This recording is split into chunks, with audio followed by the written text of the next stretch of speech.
Oi, turma, bom dia, boa tarde, boa noite. Espero que esteja tudo bem com vocês, tudo tranquilo, na medida do possível.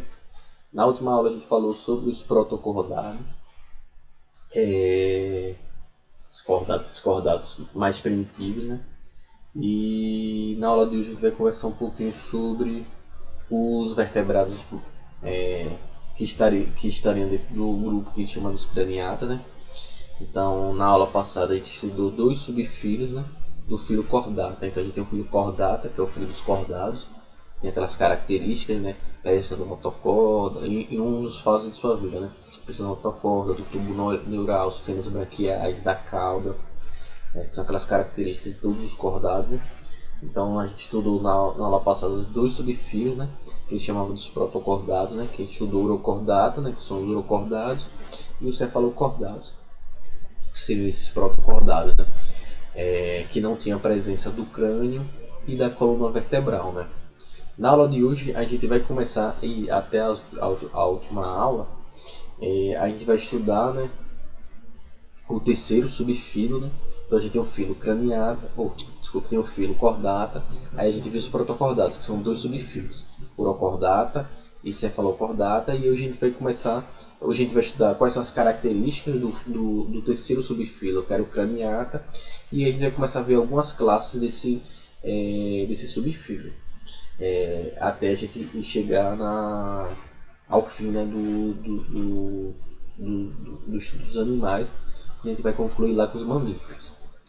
Essa denominação, esse nome craniata, ele tende hoje em dia a substituir o termo que era utilizado, que era vertebrata, que se referia à presença, a vertebrata se referia à presença da coluna vertebral.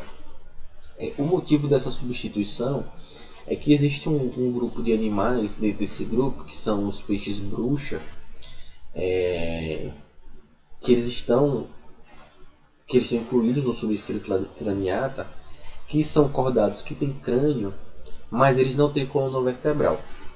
Então, e como ele tem todas as características em comum a todos os outros do subfilo craniata, então ao invés de utilizar o termo vertebrata, foi substituído por craniata, ou seja, aquele grupo de cordados, todos os cordados que apresentam crânio. Então, quais são as características dos organismos que fazem parte do filo cordato, né? Então, todos os animais que fazem parte do filo cordato, o que eles têm em comum? São todos eles triblásticos, ou seja, tem os três folhetos germinativos, né? São todos enterocelomados, são todos deuterostômios, o blastóporo dá origem ao ânus, são metamerizados, apresentam metâmeros e apresentam um sistema digestório completo. Essas são algumas características que são comuns a todos os organismos do filo discordado, certo? Mas o que a gente viu, isso são as características, mas o que a gente viu justamente é que define um animal cordato é justamente a presença durante o desenvolvimento embrionário daquelas características que eu falei, né? O tubo nervoso dorsal, a notocorda, as fendas faringianas e a cauda pós-anal. Né? Então essas são as características que definem o cordado. Né? Então os vertebrados, né, ou seja, esses organismos que chamam de vertebrados, que pertencem ao subfilo craniata, eles apresentam, além de todas essas características, né, ou seja, a notocorda, tubo dorsal, tubo nervoso, tubo neural dorsal, as fendas faringianas, a cauda pós-anal, além de todas essas características, eles apresentam também o subfilo craniata, né, ou seja, que a gente chama comumente dos vertebrados, eles apresentam também um endoesqueleto, ou seja, que um endoesqueleto é endoedêntico, né, então ele apresenta um esqueleto interno, e esse esqueleto interno ele protege total, ou seja, completamente ou parcialmente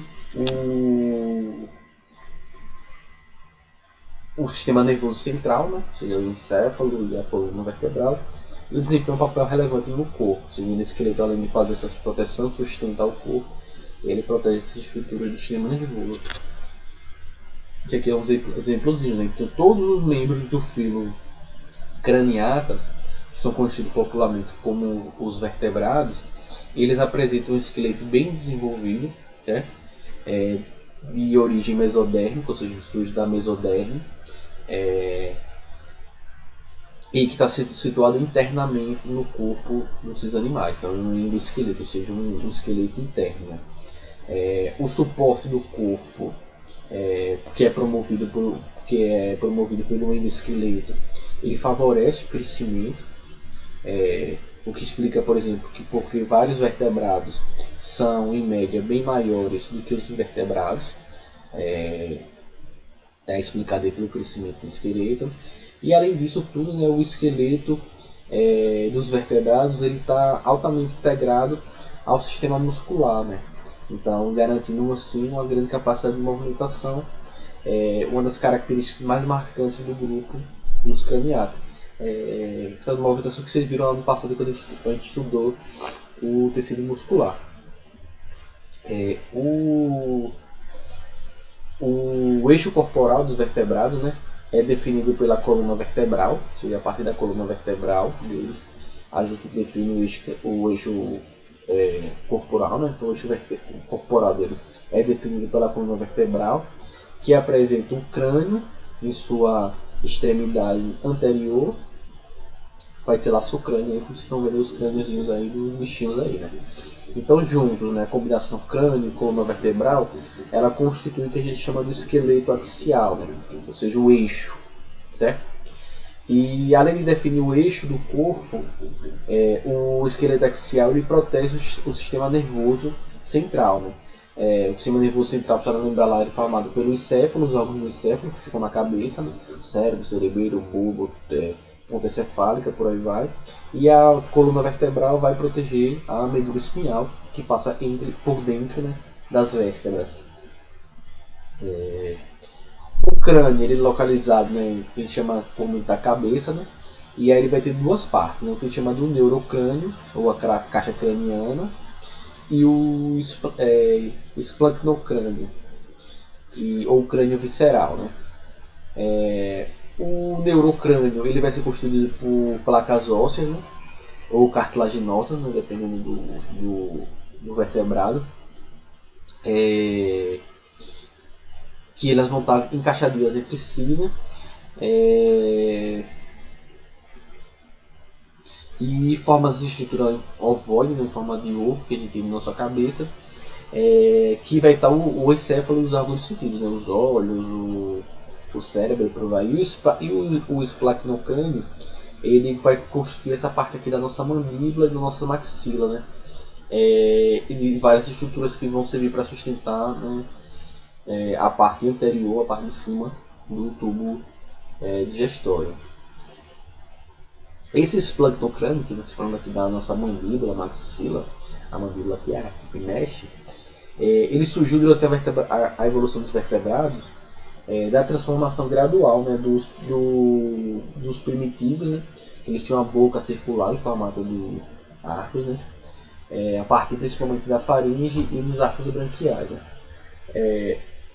Mas os primeiros eles não tinham mandíbula, né? Os primeiros craniatas, né? Eles tinham a boca circular, eles tinham ausência de mandíbula, e essa boca deles era circular. Né? Isso surgiu a partir depois do processo evolutivo, esse esplancnocrânio, né, que vai compor da mandíbula principalmente, aqui, né, esse osso aqui. E a única parte do nosso osso que se articula móvel, né, que se mexe. Nas outras articulações, os outros pontos de encontro entre os ossos na nossa cabeça não se movem. Né. A coluna vertebral, né, como eu falei, né, que é composta por essas peças esqueléticas perfuradas, né, que são as vértebras, que por onde passa a medula espinhal, e essas vértebras elas se articulam com as outras, né, que possibilita a gente ter uma série de movimentos, e entre cada uma dessas vértebras a gente tem discos cartilaginosos para impedir o desgaste desses ossos, né, para impedir que as vértebras se choquem, se desgastem e cause alguma lesão. Além desse esqueleto axial, né, a gente tem o esqueleto apendicular, né, que vai ser constituído pelas estruturas esqueléticas, né, que dão sustentação aos apêndices do corpo. Né. Então nadadeira, asa, perna, braço, né, todo esse esqueleto aí que vai dar estrutura a essas partes, a gente vai chamar de esqueleto apendicular. Então a gente tem o esqueleto axial, né, que vai definir o eixo do corpo do ser vivo, e o esqueleto apendicular que vai formar essas estruturas aí, esses apêndices corporais. Né? Então, por exemplo, o esqueleto dos organismos da classe Agnata, que a gente vai ver já já, e dos condrictes, né, que são os peixes cartilaginosos, é completamente cartilaginoso. Eles não têm esqueleto ósseo, o esqueleto deles é formado por cartilagem.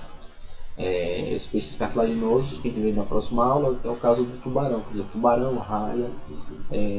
Então, nos demais vertebrados, né, o esqueleto ele é formado principalmente por tecido ósseo. Tirando esse que é cartilaginoso, todos os outros, tem anfíbios, aves, os osteítes, que são os peixes ósseos, né, répteis, anfíbios, mamíferos, vão ter seu esqueleto ósseo com alguns componentes cartilaginosos. Né? Aqui, porque essa imagem aqui não sobre biologia, porque ela é bem resumidazinha, para gente falar um pouquinho da classificação e do parentesco evolutivo dos vertebrados. Né? Então, a classificação dos cordados, como de qualquer outro grupo, né, não tem uma unanimidade entre os cientistas, né? Até hoje é muito modificado. Por exemplo, alguns sistematas, né, que são cientistas que classificam os seres vivos, eles vão dizer que é classe, né, que para alguns sistematas eles chamam de classe, né, para outros é uma superclasse, um subfilo. Tradicionalmente, né, costuma se distribuir em dois grupos, né, no subfilo vertebrata, né, no caso do subfilo craniata. Né, seria uma superclasse que a gente chama de gnastomata ou gnastomatos, que seriam a pertencer à maioria dos vertebrados de uma superclasse que a gente chama de agnata, que reúne algumas poucas espécies, né? Que estariam aqueles lá, os que chama dos peixes sem mandíbula, que vocês estão vendo ali em cima, além dos plactodermos, que são os peixes extintos, né? O astrocadermos também, que são outros peixes extintos, mas que os astrocodermos que dão origem aos outros peixes, né? Mas ali esses placodermos, os peixes sem mandíbula, estariam ali nesse grupo aí.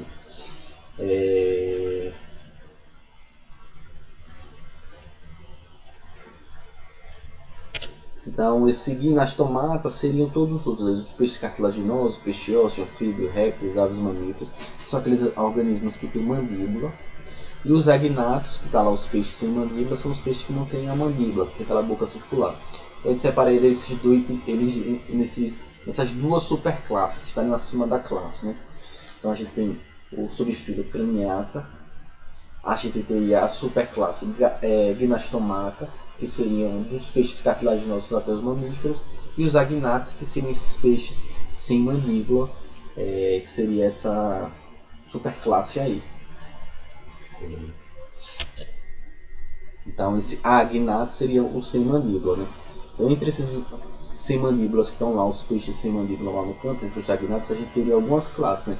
A classe Myxine, que são os peixes bruxas, e os petromizontida,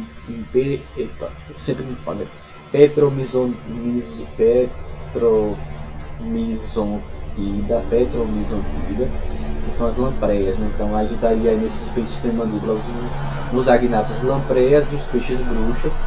E entre os gnastomatos a gente teria as principais classes, são as classes Chondricti, que são os peixes cartilaginosos, e os Actinopterigi, que são os osteíctes, né? Que são os peixes ósseos, né? Que tem nadadeira radial. E também os peixes pulmonados, que não aparecem nesse esqueminha aí. Deixa eu ver se eles aparecem. Não aparecem, né? Que são os dipnoi, que são os peixes pulmonados. E a outra classe, então a gente teria os Chondrictes, né? Os peixes cartilaginosos, os osteíctes, os peixes ósseos, os dipnóis, que são os peixes, a outra classe, né? Que seriam os peixes pulmonados. Anfíbia, que são os anfíbios, né?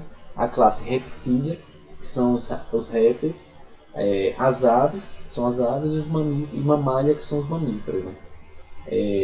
Alguns sistematas ainda dizem que na verdade aves não é uma classe, na verdade a ave faz parte dos répteis, que eles tenham a mesma origem. Então aí já é uma outra confusão. Como a gente já viu, né, a gente falou um pouquinho, as evidências biológicas elas sugerem que os parentes invertebrados mais próximos dos cordados são os equinodermos, né? Então esse ancestral dos cordados muito provavelmente é um equinodermo, como a gente já viu nas aulas anteriores, né? Mas quais são as principais semelhanças na maneira como das principais características é como o celoma se origina, né, a partir do processo de enterocelia, que acontece tanto em equinodermos quanto em cordados, né? A esquizocelia, que é a formação do celoma nos outros celomados, e no destino do blastóporo, né, que no nosso caso, nos vertebrados, o blastóporo dá origem ao ânus primeiro, assim como nos equinodermos, são heterostômios, né? E a boca dos outros celomados, que os demais são protostômios. Então, o processo de formação do celoma e o blastóporo dando origem ao ânus, né, serem deuterostômios, são evidências muito provavelmente que os cordados eles vieram a surgir a partir de um equinodermata ancestral. Embora se faltem, né, vestígios fósseis para confirmar, né, se acredita que os primeiros cordados eles tenham surgido de animais filtradores semelhantes aos equinodermos. E aí se acredita que a partir desse primitivo cordado é que se deu origem à linhagem dos vertebrados, né? Então, que seria esse ancestral aí o ancestral dos cordados, que daria a origem aos vertebrados que seguem aí nessa linha filogenética aí, né?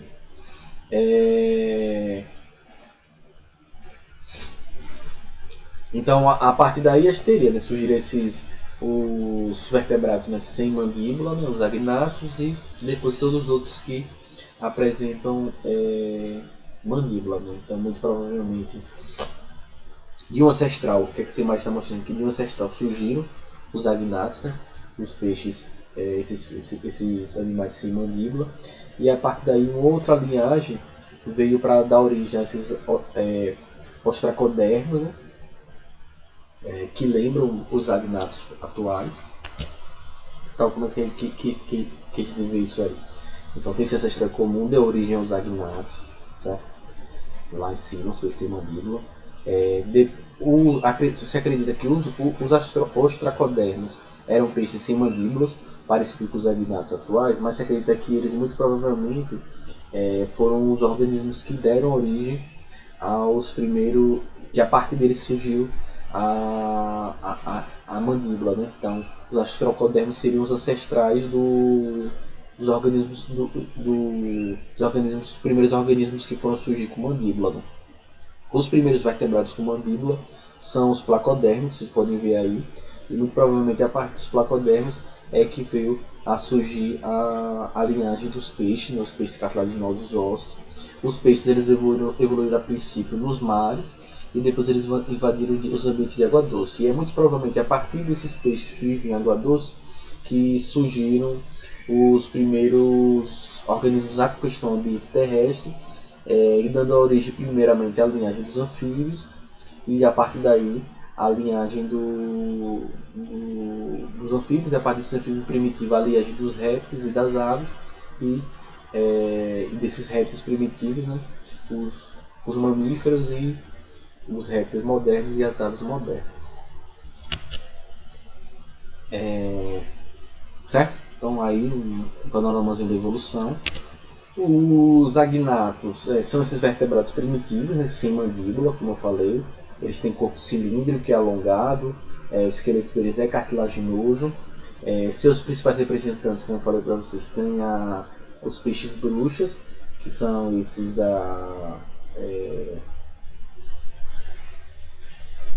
mixinos aí, que são os peixes bruxas, né? E as lampreias, que são esses aqui de cima, que são da classe, né, da Petromizontida. E aqui a gente tem uma imagenzinha do ostracodermo que eu falei há pouco, né? Seria esse ancestral aí que muito provavelmente deu origem a parte dele surgiu a mandíbula, né? Então esses animais eles têm pele lisa, sem escamas e não apresentam nadadeiras, né? Pares, ou seja, eles não têm nadadeiras pares. como ocorre nos peixes com mandíbula, que é o caso dos demais peixes, que eles têm as nadadeiras eles são pares.